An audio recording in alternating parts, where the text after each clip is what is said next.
This podcast is part of the More Than Baseball organization. More Than Baseball is working daily to provide or to better the lives of minor leaguers all over baseball.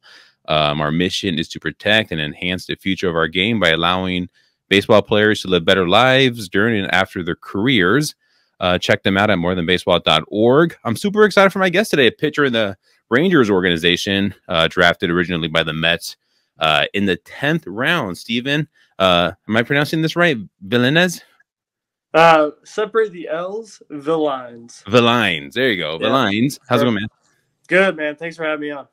Yeah, absolutely. How, and obviously you're rehabbing right now, but like how has the past couple of days been, the season so far? How's everything going? Yeah, unfortunately, rehabbing with some shoulder issues, but hopefully get some answers and be back on the field soon. But until then, it's kind of hang out and do everything you can. Yeah. Is there like an idea of what's kind of going on, or you're just kind of like wait and see what the answers are going to be? I meet with the doctor tomorrow, and we'll go over some MRIs and kind of make a plan from there. So I'll have more answers tomorrow. Well, let's talk about this though. Okay, so you're from California. I'm from California. We got to kind of figure out a couple different presumptions about us California guys. Like, I don't know how California you are.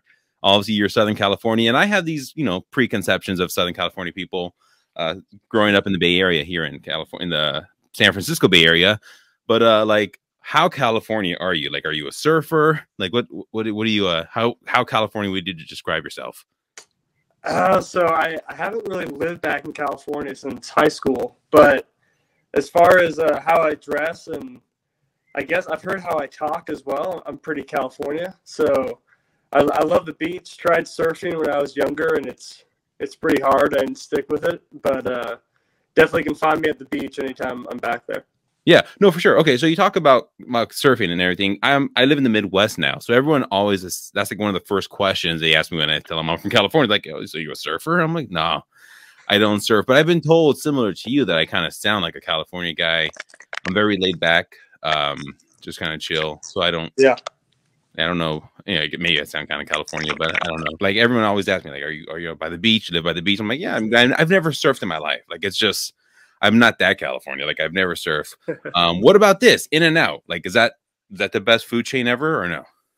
It's definitely the best fast food burger there is. Especially playing in Kansas, then being in Texas a bunch. I'm hearing Whataburger. Yeah, is really good. It's okay. Yeah, I like Whataburger, but if I had to pick one, it's In-N-Out is unmatched fast food burger. Absolutely. And same thing here in Wisconsin. We have Culver's. I don't know if you've ever had Culver's, but that's the thing here. And I'm like, well, I always tell people, like, it's not In-N-Out though. No. But anyway, yeah. So talking about California, all right. So you grew up in California. You went to El Toro High School, which is like some of the really good players came from there. Did you ever get a chance to play with Matt Chapman? I was around him a bunch. My brother's 2 years older than me, so they grew up playing together. Arenado was a couple years older than them, but his younger brother was my year, so I grew up playing from Little League, travel ball, all the way through high school with him. Basically all in the same baseball community. Everyone kind of went in between different travel teams, stuff like that. So we were all around each other, which was now looking back, you don't really realize that those guys are going to be almost the face of the MLB. So it's pretty sweet looking back. Was Arenado's brother as good as he is, or like is he in did he ever advance? I'm not too familiar with. Man, probably the toughest question, or the toughest scene for him, because his brother's top 5 baseball players, right? But no, he was really good. He's a good ball player. He played for the San Francisco Giants organization. I know he's up to AA, maybe some AAA, but I believe he's done. He's still playing then. Like, he's still in professional baseball. I think he finished, it was either last year or right before 2020 happened. Yeah, and how difficult is that to always be compared to your brother, like you said, who was like just an absolute stud? Like, I live here in Wisconsin, so like the Brewers are my NL team, and like we see the Cardinals all the time, and I'm like, And it's hard for me to hate the Cardinals because I grew up in California, so I never really grew up as a Brewer fan hating the Cubs, hating the Cardinals. So I kind of have like an appreciation for them. So like watching them succeed and watching him play, like it always brings me joy. But yeah, those guys are just incredible. Like, were you able to see like at an early age, like they were just going to be absolute dogs? Like, because like, or are they just different than everyone else? I would say we kind of knew it with Nolan. I remember just when I was watching him when he first was in high school, my brother was there, and yeah, you could just tell this guy had something different about him. I think he hit like 400, 500 every year. So, and especially in Southern California, there's great competition. So you can kind of tell right away that he was going to be something pretty special. And then for Chapman, he was always above as well. He was a great player. He was always the best one on the team.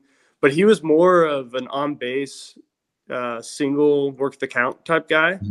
And then, I mean, once he got to Fullerton, he kind of took off. But yeah, they were always – Nolan was a for sure, no doubter. And then Matt, it was always a – you knew he was really good, but it wasn't a, hey, he's going to be one of the best. Yeah. Yeah, like I grew up an A's fan, so like watching him, like he was one of those guys just coming up, like, okay, he's the future of our team. And then the A's, you know, did A's things, and then he's traded. Now he's with the Toronto Blue Jays. But you know, I'm not going to talk about the heartbreak that I've had being an A's fan for the last several years. But you mentioned California, like the scene of baseball there. Like I've talked to guys who live here in the Midwest, and during the off season, they can't. During the winter, they can't practice because it's snowing or whatever, and so they'll play other sports and all that. Did you play other sports, or was baseball pretty much just like your only thing? No, I got a pretty good streak going right now. I'm turning 27 next month, but I've never played any other organized sport besides baseball. I was never on a basketball team, a soccer team. It was all baseball, and it was probably because my sister grew up playing Little League, then softball, and then my brother was all baseball. So I kind of had no choice, but it's worked out so far. Yeah, no, it's obviously worked out so far. You're in AAA. I mean, you're close enough to the big leagues. That's just that next step. How was the recruiting process going from high school? Because I'm sure like scouts were everywhere there. Like that's just one of those schools, and like obviously Chapman, Arenado, they just have dudes who play there, and obviously you yourself got drafted pretty high. How was like the recruiting process for school, looking at different schools, because obviously you went to Kansas. Like how was that process for you? Yeah, it was wasn't recruited pretty much at all out of high school. Kind of rightfully so. I wasn't throwing hard. I had kind of a weirder arm path angle, but just kind of threw strikes, and I was able to get some innings. But yeah, it really was a teammate's friend of a family friend who ended up knowing the head coach at Kansas, who just retired, Rich Price. And he gave me a preferred walk-on spot and kind of never looked back. So I enjoyed my 4 years there, and they helped me grow and find out my sidearm angle and everything. So owe them everything for my professional career. And here we are. So were you always pitching kind of funky? Like how did that process start? I know you had mentioned that your coaches there had helped you like lower your arm slot a little bit more, but were you always pretty much pitching that way? I wouldn't say I was sidearm, maybe a little 3/4, but it was more the wrap behind my back. I don't just do a traditional to my ear and go. It's more of a behind the back to the side awkward sphere that I'm drawing if I had a pen in my hand. And I think it just kind of throws off timing, throws off some rhythm, and with it coming out a little bit less traditional slot, it kind of helped me out. And then got to Kansas, body grew. I understood pitching a little bit more, and I was able to kind of create the arm slot I'm in now. Yeah. So how was it pitching in Kansas? Because obviously we know their basketball team's just electric. I don't know if their football team was good or not, but how was the baseball team? Did you guys have a pretty good squad when you were there? The football team won a total of 4 games in my 4 years. And wait, all together, they only won 4 games? Yeah. It was a tough stretch, still is a tough stretch for Kansas football, but I I don't know how familiar you are with college football, but you should look it up. I Big Ten. So like Kansas or Wisconsin, Minnesota, Nebraska. yeah. I haven't Yeah, really definitely. watched Are you guys Big 12 or no? How Big 12, yeah. Yeah, Big 12. So how was the college game day then? Like, I mean, were you guys able to go out there and enjoy it, or did your coach have you guys run practices on those days to just keep the boys from getting too crazy? Coach Price probably has the most feel any coach has ever had, and he would be looking at it, both football, basketball, kind of whatever sports. If it was a big volleyball game, he was big on supporting the other sports. So if their game was at 11 o'clock, he's like, all right, prepare to wake up early and then hit the tailgates kind of deal. So nice. We were able to go to pretty much whatever games we were home for if we weren't playing our own game or something. But yeah, I went to a lot of different sporting events, especially basketball. How is the college game day there for the football though? Does it get pretty crazy? Like, I don't know how, like, I know in Wisconsin, we tailgate everything.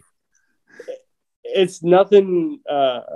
It's not like one of the best atmospheres ever. I went to a Nebraska game and it was pretty amazing. But they show out. I mean, the Kansas fan base, if there's something big going on, they'll show up for it. So it's pretty big. It might have died out maybe through halftime, but definitely when spirits were high at the beginning, and it was pretty fun. And the basketball games, you mentioned you went to a bunch of those, and obviously they ball out. Like, those guys are like, they're one of the most respected like basketball programs. Like, how was that atmosphere? It's pretty remarkable. It's probably one of the most special places in all of college athletics, everything. And yeah, they can't really alter the arena too much because the donors don't want to mess with the history and tradition. So, I mean, the arena is just packed 24/7. I think they sell out every single game, obviously, but there are students camping out, waiting to get the best spots, and it's pretty special. That's incredible. So on the baseball side, like, who was your guys' biggest rival, like, in the Big 12? Probably school wise, it's obviously going to be Kansas State. And then mainly because they were pretty good when I was there. Texas was always, those are the 1-2 punch on the most hated. Yeah. So did it ever get chippy between the two teams, either Texas or Kansas State? So we were pretty good my freshman year. Went to the Louisville Regional. And then after that, we had some pretty tough years, but it always seemed against K-State, it was got most chirping, and we'd be yelling back and forth. Kind of no matter how, it's just how it is. No matter who was having a good year, bad years, whenever we played them in a series, it was always close, always intense. And that was kind of what I had to learn my freshman year. And being from California, I was like, oh yeah, I mean, I get it. You guys don't like K-State. Yeah. And then I had an upperclassman from Kansas kind of pull me aside and be like, no, dude, we hate Kansas State. Like, you're a Jayhawk. You hate Kansas. And then we played against them at their place my freshman year. And I mean, the crowd it was packed. They're yelling. It was a fun environment. And then I understood from then on, like, I hate K-State. There you go. That's it. As soon as the freshman year, you learn, like, this is the team we hate. All right. Like, that's the team we hate. Yeah. Doesn't matter who it is. So then you obviously were a closer and you, like, set records closing and relieving. Like, was there any talks of having you start, or was it pretty much just like you were just going to go in there and be a reliever? Because, like, you were good at it too. Yeah. I think just one with the arm slot is it's tough to be like, all right, hey, let's have you start. That's true. It was more talk to, hey, if we need you to come in the 6th and maybe go 4 or go 3 or something like that. That was kind of the main goal, but I think we found something that kind of worked. And for the most part, they were like, hey, let's just keep rolling with it, and we'll see what we can do and kind of not tweak with too many things. Yeah. So talk to me about this. And you went to the Northwoods League. Obviously, that's I live here in Madison area, so like we see the Mallards, and I've been to several of those games. I've talked to guys who played in the Northwoods League. I've talked to guys who played like the team in Canada. I can't remember exactly where they are, but he was like, we're at the very tip top, and like we had to travel for every Alexandria, I believe. Was it Alexandria? No. That's still in. Oh, I forget. Yeah, I mean that league he was way out crazy. there. That's some absolute grindy bus rides they had to get on. But yeah, how was your experience playing in the Northwoods League? Like, man, numbers wise, you did well. Yeah, no, it was good. Yeah, obviously, when you're able to have a good year, it's fun. I think because it was right after my freshman year, and I was kind of still a little ignorant to what I was getting into. Mm-hmm. Looking back now, it's basically a minor league season with no pay, less better, like, or I guess less quality hotels, food. I mean, you name it. So I think if it was after my sophomore, junior year, I probably would have been more hesitant, but it's still a great league. You play against some great competition. And man, yeah, you're on some long bus rides, but it kind of helps you get to know your teammates and kind of make some good friendships along the way. You might only play for 2.5 months together, but man, we felt like we were closer than the time would tell you. Yeah, you're right. It's basically a minor league season, a short season, because the travel there, especially in the Northwoods League, like you have to drive from Canada to Iowa to Wisconsin, Minnesota, which I think is where you played. So the grind is just incredible. Like that. Yeah, really... we actually. So it's Thunder Bay, I think you're talking about. Mm-hmm. They're in Canada, and yeah, one game. This is kind of what I mean by I was a little ignorant too. Well, I didn't know what I was jumping into, but one game, we woke up. It was like 5 a.m. Did the 2-hour trip to Thunder Bay in Canada for the 10 o'clock game. Mm-hmm. Played the game, got on the bus back, and played a night game against Thunder Bay again at our place. Wait, what? And you're like, in the same day? Yeah, same day. Well, it was pretty wild. So, that's a hike too. I mean, that's a pretty good. Yeah, the only guys that didn't go, it was like the starting pitcher and then the catcher for the second game. Yeah, everybody else, it was. So I mean, like looking back, it's kind of funny. It's fun, but yeah, it's crazy things like that. It prepared you for the minor leagues. You probably could say just that grind. Was there like a big difference between, because you played in the Cape as well? Like, was there a difference between like the Northwoods League and the Cape? Like, did you see like was it a different type of player, or was it pretty much similar talent both places? I would say it's definitely different. The Cape, I would say the difference with the Cape would be 1 through 9. You know, you're facing any given school that day. You're facing their dude. Mm-hmm. So it was, it wasn't I'm facing 7, 8, 9 this inning. I kind of get let's just pump fastballs by him or something, right? It was, hey, you really got to hit your spot. Make sure you sequence well, because these guys know how to hit. Yeah. And in Northwoods, you might have to worry about, I'll say like 1 through 6 or something, right? And then maybe you have some filler guys towards the end. But for Cape, it was, hey, these 1 through 9, these guys are all trying to play. We're all playing hard. It's a pretty special league to play in. And I think I realized that I went my first year. His name was Michael Tinsley, and he just got done hitting like 350 in the Big 12, like great hitter. And they had him hitting like 8th. And I'm like, what the? I mean, so it's just things like that. And you're playing with all the top name schools. You're playing with guys from Arizona, Vanderbilt, Florida, you name it. So it's fun. Yeah, no, for sure. I mean, was the travel better over there? Because I think it's more. Yeah, definitely. Why not? I think the furthest you're within an hour or two of pretty much everybody. So it's nice. Was that after your sophomore year or junior year?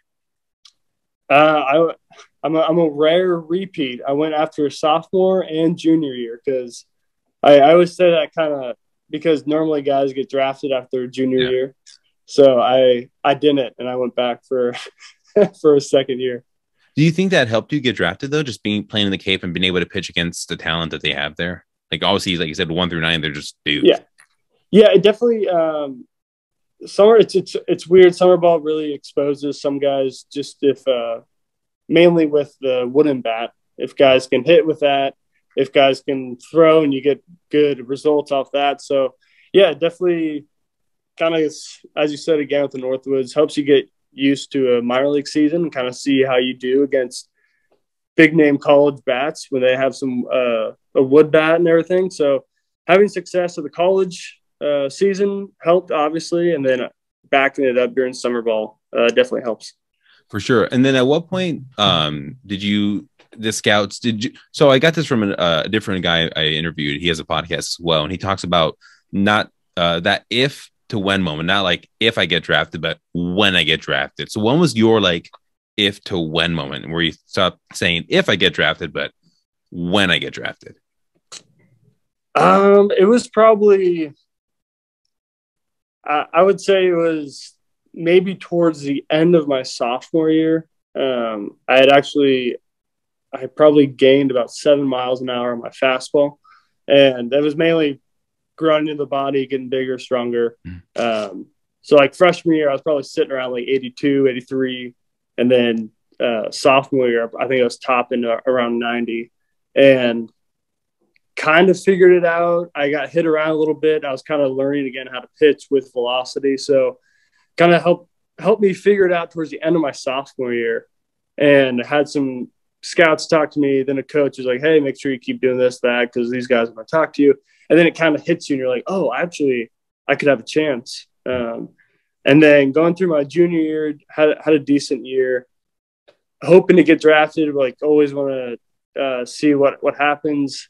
Kind of wasn't in the cards for me, talked to some guys here and there, but it was definitely better for me to go back, finish up school, finish out my senior year, and to get a chance to play as a senior sign. So kind of did that, and it was definitely the better choice for myself. So how was your draft day experience then? Because obviously you went in the 10th round, correct? Yeah. Right? Yeah. So how was your experience? Like, did you have like a draft party, or was it just kind of like low key, you know? No, it was my mom, brother, and girlfriend at the time, now wife. And we're hanging out, dude. My wife now, she came out first time to California. We were at the beach, and I was like, oh yeah, there's like the drafts going on. We'll just like kind of hang out, we'll watch. I've been getting calls, but as a senior sign, you have no idea kind of when you're going to go. If teams could like you. You could be like, well, theoretically the number one guy, but they won't take you until it fits perfectly in the draft for them for that, right? So it was either, hey, I'll be a money saver pick, I don't know, like 6th, 7th round, or I could even fall until late the second day in like the 25th round or something. So it was really hey, let's kind of hang out, see what happens, stay by the phone. My mom woke me up that morning at like 7 a.m. because I forgot, or I wasn't thinking clearly, whatever. She's like, hey, your phone, I'm getting calls from your coach because you're not answering your phone. I'm like, oh, East Coast. Yeah. So I was already a couple hours behind, and woke up, and I actually was talking to the Dodgers the most, and they were like, hey, we're going to take you. I was in the drive-thru at Del Taco because we're like, hey, we need something quick. Getting some tacos. Dodgers call me, pull out of the drive-thru, like, hey, we're about to take you. I'm like, all right, sounds good. My brother pulls up the draft on his phone. Dodgers pick someone else. They like go over me. I'm like, all right, get back in line, get the tacos. Yeah. Dodgers call again. They're like, hey, we're gonna take you 10th round. Like, yes or no, basically. That's kind of all they say. And I'm like, yeah, of course. And then they're like, all right, sounds good. And then the Rangers actually called me and said, hey, we're gonna take you 10th round. Pick whatever it was. And you look on the chart and you see that they're one pick after the Dodgers. So I'm like, okay, I'm going to the Dodgers, like if they pick me this time. And then out of nowhere, I get a call from the Mets, talk to the guy twice, and he goes, hey, we're about to take you. And I was like, all right, sweet. No joke, 10 seconds later, pick goes in and you watch it on TV. So it was, I'm not going to say heartbreaking because it was Dodgers, West Coast, California. Yeah. And then all of a sudden the Mets gave us a little curveball. But yeah, no, it happens quick, and you kind of don't know up until that moment. Yeah. So obviously you grew up in LA area, like Southern California. Were you like a Dodgers fan growing up, or a Padre? Probably weren't a Padres fan at that time. I'm about 20 minutes from Angel Stadium. So I grew up going to Angel games.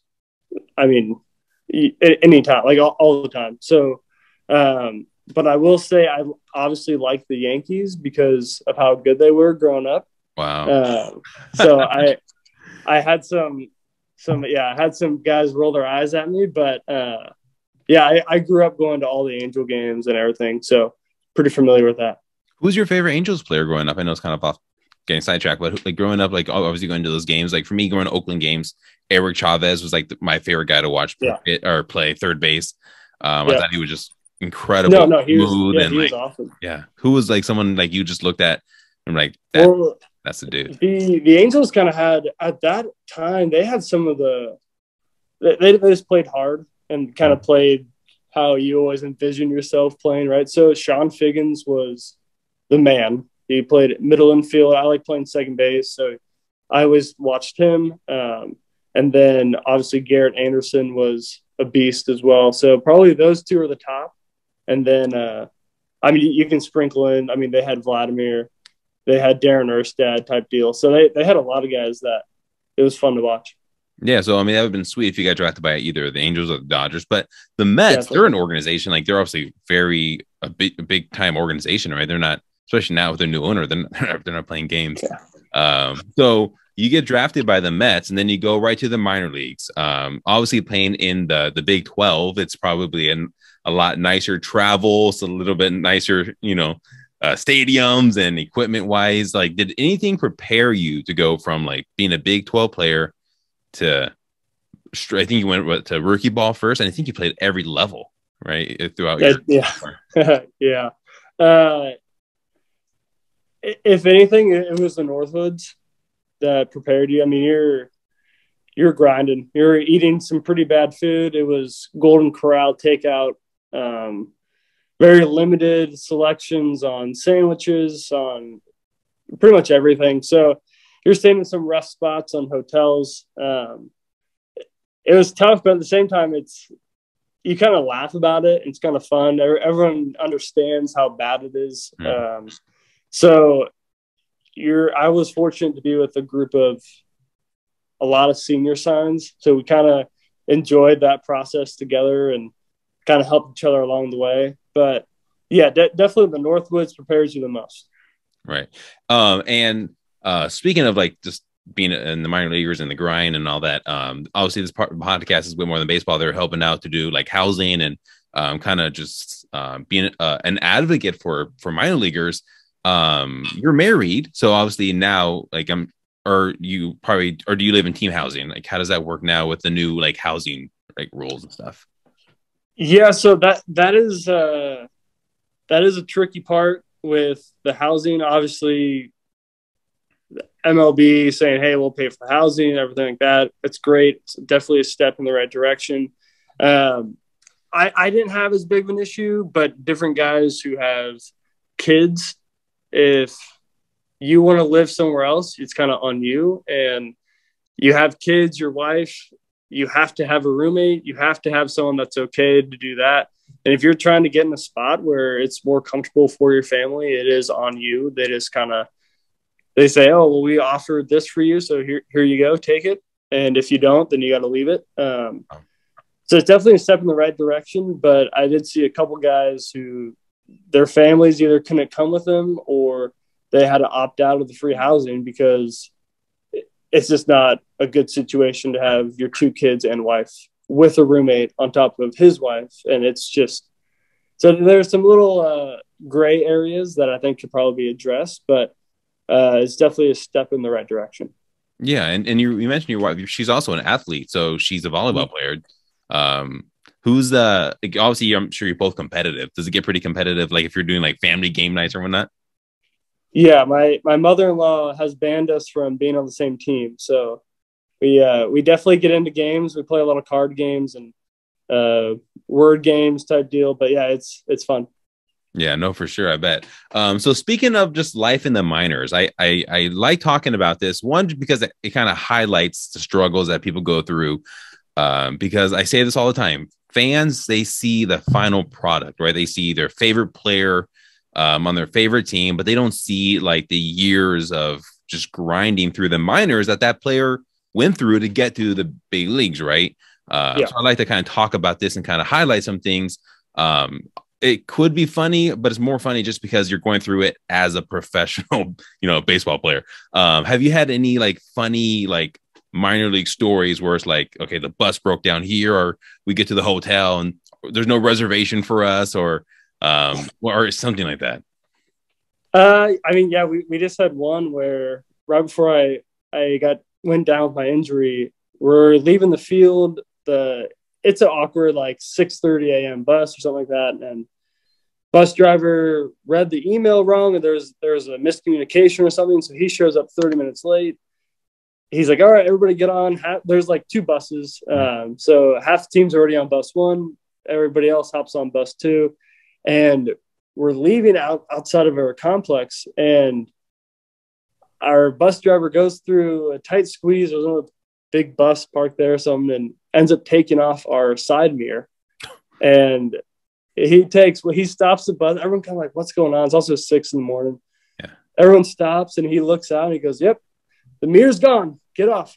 So we all just jump off and hop on bus one. You all squeeze on and try to make your flight. But yeah, I mean, stuff like that. More than often, something goes wrong with the food, and that's not an issue on not ordering, not getting enough. It's more on the catering company. Like we've had guys where, they Uber Eats it or something, and the driver never showed up, so the whole meal showed up an hour late, and guys are running out with the sandwich in their back pocket before the game starts. Also, other times where they made like half the amount of sandwiches that they had to, so only the starters ate, and then just stuff like that. But nothing too bad, nothing too crazy. Definitely, I had some bags get lost, or our team did, on the airplane and stuff like that. But somehow you find a way to get through it. Somebody always packs an extra belt, an extra hat. So, yeah. But yeah, just little things here and there. Yeah, like I said, it's only funny because you guys are professional athletes going through all of these situations and scenarios. Like I've had guys who told me their bus broke down, similar. 2 buses, one breaks down. They all go into the second bus. That bus breaks down. It turns into I've heard of that one too. Yeah. Turns into a whole overnight ordeal, and they're stuck in the middle of like Indiana, and all they could do is order Taco Bell from Uber Eats. There's nothing else delivered at that late time. So one guy's ordering Taco Bell for all the boys, and it's just Uber drivers are showing up, or Uber Eats guys are showing up left and right with their Taco Bell orders in the middle of like cornfields in Indiana. So it's just incredible, like the stories that people have told me. And like I said, it's funny, but it's really not that funny because you shouldn't have to be going through this. You talked about food though, like throughout all the levels of the minor leagues that you've been through, like at what point did the spread actually start getting better? Like the post game or pre game, whatever. Probably double A. Okay. Consistently, you'll have good meals here and there, but a consistent good meal normally starts around double A. Then depending on where you go, where your home stadium is, they might have a good week, have a bad week. Triple A is normally pretty solid. What stadium in AAA that just has like the best food? Like you go there and you're like, oh, I cannot wait because like I'm gonna just take a couple of these back with me or something. Yeah, I've heard Nashville's pretty good. I don't know if you've played there. So I haven't played in Nashville, but I do remember Louisville. That's where the Bats are. It's the Reds, and they had good food, and you can go around. It's a great spot to hit up a local joint or something like that. Nice. So talking about kind of jumping through different like leagues here, where did you notice like the biggest difference in like competition? Like I've heard double A is harder than triple A for some different aspects, but was it from like double A to triple A or from like high A to double A? Where did you start noticing that like batters weren't just getting out as easy? Yeah, I mean, I've hit my struggles more in triple A.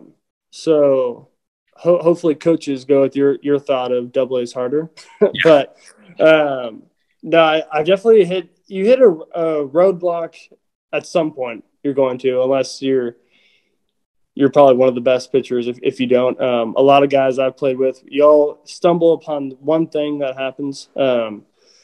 For me, you noticed it in AAA, and it was more the approach of the hitter. And everyone always says you can't get away with mistakes anymore, but they're even hitting good pitches. You'll throw a pitch, it could be up and in, your highest velocity, perfect spot, and that guy could still turn on it and hit it 400 feet. So I think it's more still trusting yourself through it, because you could throw your perfect pitch and be like, I got that guy out at every single level.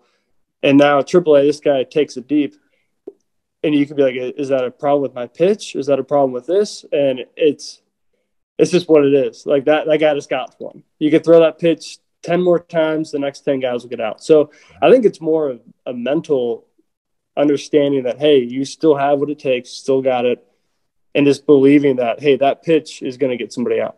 Speaking of the mental side, obviously, like you hear baseball is a game of failure because most of the time, like even the best hitters will strike out a ton. So how do you mentally like keep yourself strong, just going through the minors, either through the ups and downs? Obviously, you've had really like your numbers in minor leagues have been pretty good, but at the same time, you mentioned like the struggles you go through. Like, how do you stay mentally strong and like, mentally tough through those times? Yeah, it's I think it really starts with connecting with the teammates around you. You guys are all going through the same thing. Nobody wants to have a bad outing, but it's going to happen. So I think really if you connect with your teammates and you guys are able to talk about it and really be like, dang, that was a tough one yesterday. Yeah. And that guy sitting there is like, yeah, I had a tough one 2 days ago. So everyone gets it. My first year, again, I had a lot of senior signs on my team, and we would give each other, we had 3 days during the whole season to kind of say, all right, I'm kind of over it. Give me my space. Nobody, like, don't joke around with me today. Just kind of let me go about my business. And you had 3 days, and you had to let people know. And then after those days, be like, all right, you're back at it. Yeah. Like, get over it kind of deal. So that's kind of what you got to do. I think you got to have a good group around you. And I think those guys, you guys help each other. Everyone's going through a struggle, so you might as well go through it together. Yeah, no, that's a very good point. Obviously, like having that camaraderie with the guys, and knowing that people have gone through before you, and then there's people going through it with you at the same time, definitely helps. Yeah. Getting off the bus, like what is the one city you've gotten off the bus? You look around and you're like, where am I? I'm in the middle of nowhere. Oh man. I guess I should say, wow, that's a tough question. Honestly, anywhere, the Appalachian League isn't even a league anymore, or at least they're not affiliated with minor league baseball. But there's some spots in Tennessee where, I mean, I played in Kingsport, Tennessee, and it was our home field, and I would still get out and be like, where am I? Like there's just trees, there's open land, there's just nothing around here. And then all of a sudden there's a ballpark. So I would say the league in Tennessee, I'd never been. Obviously there are some great spots, but there are some random spots where you're like, wow, do I have cell phone service? Do I have this or that? But yeah, there's a couple I'd say in the Midwest really that will get you pretty good. Did you ever play in Beloit? No, I did not. Okay, I know that's here in the Midwest League. I don't know with all the realignments, like who knows what? What is what compared to when you were in low or high A? It was low A before, now it's high A. Yeah, like I've had like Beloit is one of the stadiums that people talk to me all the time about. Like it's like the worst stadium and like not the nicest city in Wisconsin, but they actually just got a new stadium. I was there a couple of weeks ago, maybe a month or two ago, and like it's a like brand new stadium. This is the first like full season in it. And it's a really great stadium now. The previous stadium was just absolutely like minor league baseball had told the city that they didn't get a new ballpark. They're losing their team basically. So the city was like, okay, we can't do that. So they were able to, pony up some money and build a new stadium. Couple more things. Have you ever because you mentioned these teams, these stadiums are kind of like in the middle of nowhere. The stadiums are small. Fans are like right on top of you. You can hear every single thing they say. Have you had any like funny fan interactions, whether it's asking for autographs or like just shouting random like chirps at you kind of while you throughout your career here in the minors? A lot of just being sidearm. I've had a lot of guys be like fans be yelling at you saying this isn't softball, stuff like that. Like throw at the top, you suck. I mean, just kind of just the basic stuff. I did hear one though. I was a spectator. He didn't get me on this one, but we had a guy. This is in low A, and it was we're playing the Yankees low A. I forget where it was now. It was somewhere in South Carolina, and the guy's on the mound. He's warming up, and we're maybe a couple weeks on the season. This guy been struggling right out the gate. And this guy comes up behind us. This is a day game. No one wants to be there. There's a group of guys behind us. Guy on the mound, let's just say his last name's Smith or whatever, right? Mm-hmm. He's like, "Oh, Smith, like you went to like Cal Poly. Oh, wow, you had a 4.0. That's crazy. Oh, that's awesome. You have a 5 in low A too. You have really high, like your GPA, your ERA is high." Like, and he was just wearing him out on how high his GPA and ERA was. And I mean, the guy was just kind of getting on his Instagram talking about, oh, that's so awesome. You hung out with John yesterday. Like, it's like, I mean, so while this guy is pitching, there's no music going on. He's just yelling at you, and it's just fun. We're all trying not to laugh because this guy's warming up going in, but he was giving them some good one-liners, and it was cool. Yeah, like there's always like once in a while, like you hear the fan, especially like on Dollar Beer Night or something, like the fans get kind of wild. There's some fans who have some really good chirps. Like I've been told a couple good ones where I'm like, you got to respect, you got to kind of laugh and kind of respect what they're saying and whatnot. Do you ever have like the autograph guys who come with like the books and they just kind of flip through it? And they're like, "So what's your name?" And then they're looking through it and they're like, "Okay, never mind." Or maybe they'll get your autograph. I know Mets, their fans are pretty good. Yeah, no, they're all over. It doesn't matter what level, it doesn't matter what league, what game. You're going to find some autograph guys tracking you down. The best way to get around that, you either stand next to the top prospect on your team, or as the top prospect gets out, yell their name really quick, and then everyone runs to them, and you just kind of walk on by. Nice tips for those who are in the minor leagues right now.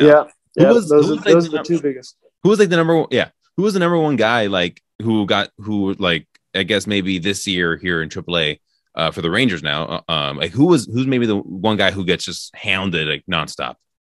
That's easy. The right-handed pitcher Cole Winn.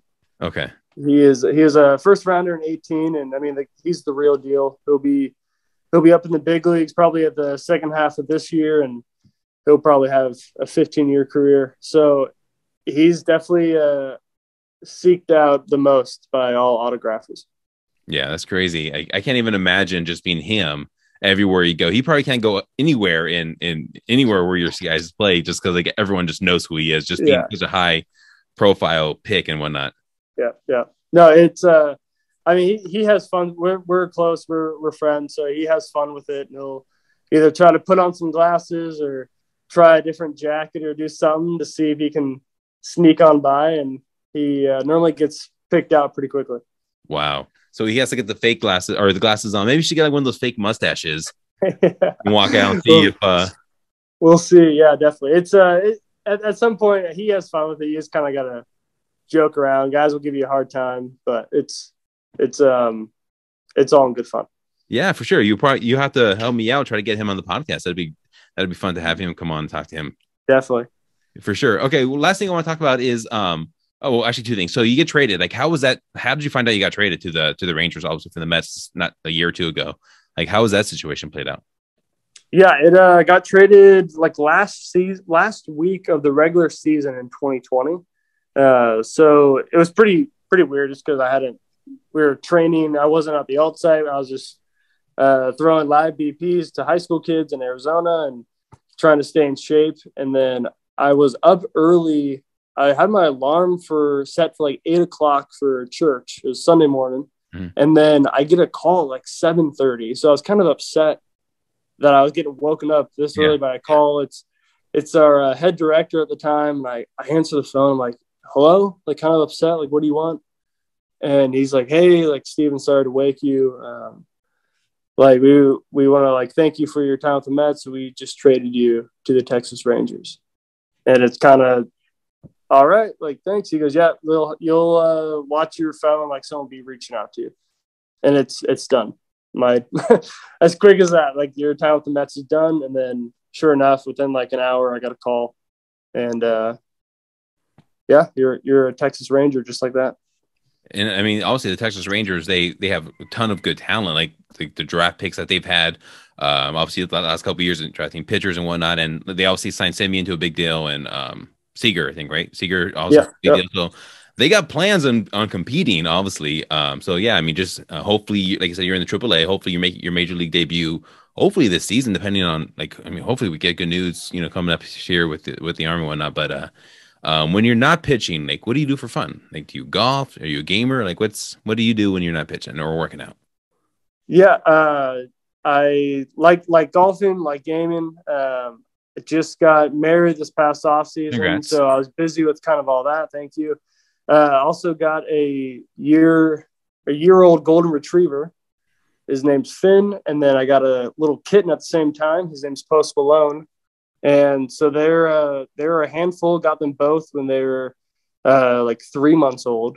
So been dealing with them, hanging out with the pups and kitten. And besides that, I mean, the wedding planning took a lot of time, took a lot of energy. So this going to this next off season, kind of get to hang out more and definitely sharpen my golf game. For sure. I'm not a golfer. I can't pretend to be. Like I'm just bad. Yeah, no, you're definitely thrown into it. I've gotten more into it the last couple of years. Just being a pitcher, you'll have different guys want to go all the time. So it's good to get out. Kind of gives you a little break from the stress of the season. Yeah, no, for sure. I hear that all the time. Pitchers, they golf a lot. I know I've talked to a couple guys who are actually really good golfers in different organizations. And I'm like, wow, I wish I had just like a sliver of what of their talent. But yeah, I mean, gaming, that is something I do. So we'll have to maybe squat up sometime. I don't know what you play, but Yeah, we'll have to figure that out sometime in the future. But I want to thank you for coming on. Obviously, taking some time out of your day. So I do appreciate that. Hopefully we'll have you back on in the future. But yeah, enjoy the rest of your I guess you're 2 hours behind me. So enjoy the rest of your evening. Thanks, brother. No, I appreciate it. Thanks for having me on. It was fun. Yeah, absolutely. And like I said, we'll have to have you back on. Hopefully you make your major league debut. If you pitch out here, I know that Rangers will come out to White Sox or Minnesota Twins or whatnot. So hopefully I'll come eventually watch you pitch live and we'll see how that goes. And we'll have to meet at dinner or something. Awesome, brother. Thanks.